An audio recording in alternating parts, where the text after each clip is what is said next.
Assalamualaikum warahmatullahi wabarakatuh. Hamdan wa syukran lillah, salatan wa salaman ala rasulillah Muhammadin ibni Abdullah wa ala alihi wa ashabihi wa man tabi'ahu ila yaumil qiyamah, amma ba'd.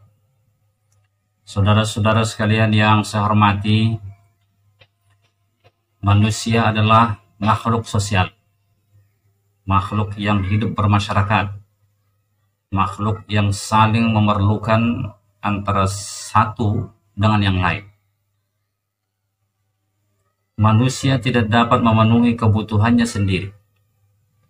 Dia perlu dengan orang lain untuk menyelesaikan kebutuhannya itu. Dan itu sudah merupakan ketetapan Allah Subhanahu wa Ta'ala sebagai Sang Pencipta. Dari hal ini saja, sebenarnya apabila manusia mau merenungkan, maka dia sadar bahwa dia tidak boleh sombong. Manusia tidak boleh punya sifat egois, karena dia juga butuh dengan orang lain. Walau seberapa banyak harta yang dimilikinya, berapa tinggi pun kedudukannya, pangkat yang disandangnya, jabatan yang sedang didudukinya, tapi manusia itu pasti membutuhkan orang lain. Dalam hal yang kecil saja, hartanya sangat banyak, mobilnya mewah-mewah, dia pasti butuh dengan orang lain ketika ada masalah pada mobilnya. Andaikan pun tidak ada masalah pada mobilnya, dia juga butuh pada orang lain, paling tidak sebagai sopir untuk membawanya sana kemari. Oleh sebab itu, ketika manusia menyadari tidak mampunya berdiri sendiri untuk memenuhi kebutuhan hidupnya, maka manusia itu seharusnya tidaklah sombong dengan apa yang dimilikinya pada saat itu. Saudara-saudara sekalian yang saya hormati, oleh sebab itu manusia ini, karena dia bergaul, maka dia juga perlu memperhatikan dengan siapa dia bergaul dan bagaimana sikapnya untuk menghadapi pergaulan itu. Rasulullah SAW menjelaskan dalam hadis riwayat Abu Daud dan lain-lain. Beliau mengatakan, la tusahib illa mu'minan wa la ya'kul ta'amaka illa taqiyun. Janganlah, kata Rasulullah, engkau berkawan akrab kecuali dengan orang mukmin, dan janganlah memakan makananmu kecuali orang yang bertakwa. Orang mukmin ini salah satu di antara cirinya adalah dia percaya dengan adanya hari akhirat, hari pembalasan. Apapun yang dilakukan di dunia ini semua akan diberikan balasannya di akhirat nanti. Bukan manusia-manusia yang tidak percaya dengan hari akhirat, tidak bergaul dengan orang yang suka menghina orang yang percaya dengan hari akhirat. Kadang-kadang sudah kita tahu ada orang yang menghina agama kita, tapi kita justru mendekat-dekatinya. Bukan meluruskannya, tapi ikut dengannya. Orang mukmin ini salah satu di antara cirinya percaya adanya hari akhirat, hari pembalasan. Oleh sebab itu, dia punya perhitungan yang matang.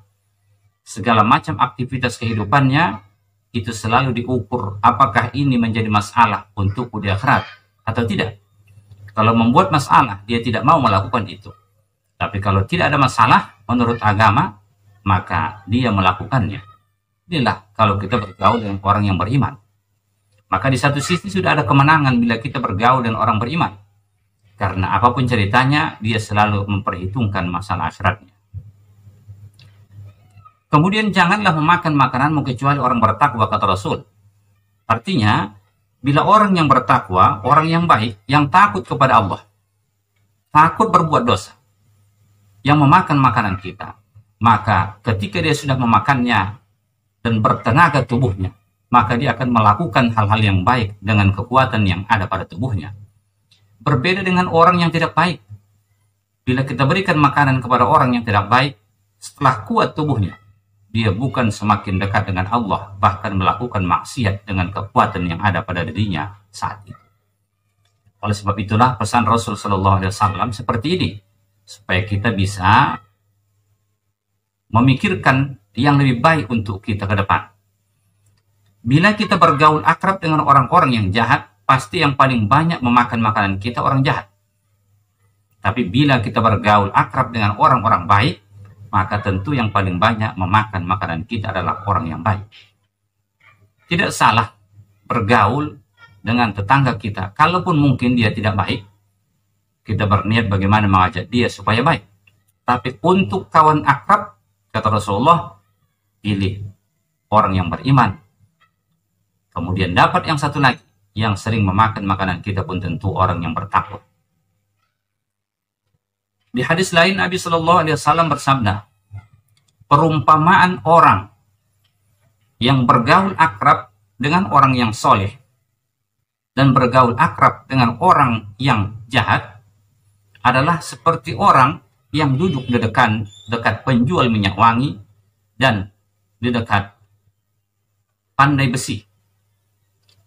Bila Anda duduk di dekat penjual minyak wangi, mungkin saja Anda akan mendapatkan sebahagian dari minyak wangi itu.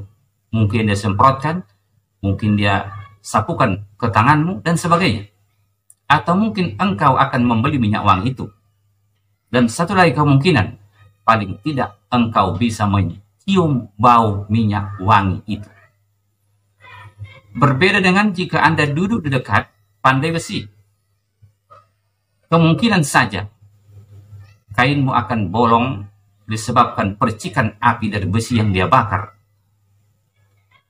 Atau paling tidak engkau akan mencium bau yang tidak enak disebabkan besi yang dibakar itu.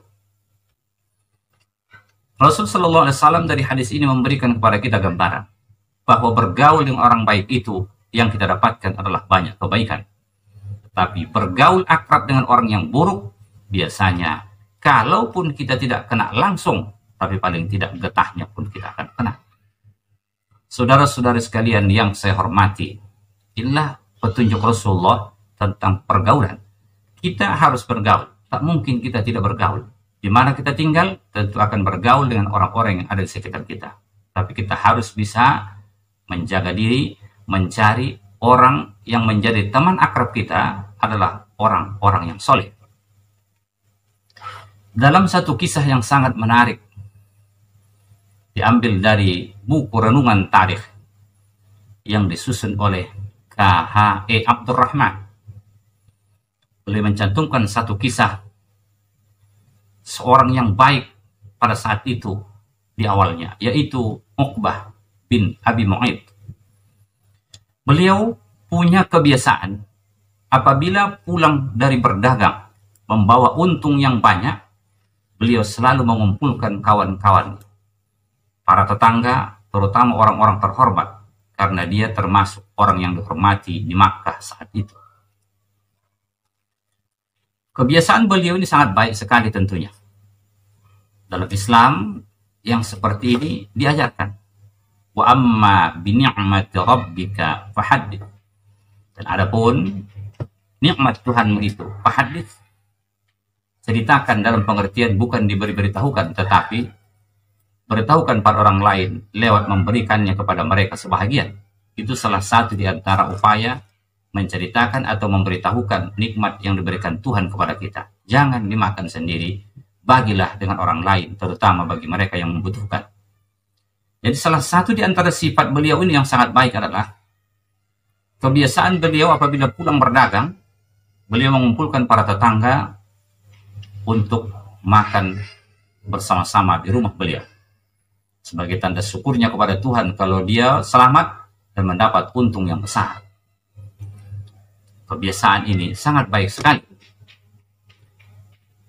Suatu ketika, begitu dia pulang berdagang mendapat hasil yang banyak sekali, beliau juga mengundang sahabat-sahabatnya, orang-orang yang dekat dengannya, terutama para pembesar, karena beliau adalah pembesar Makkah saat itu.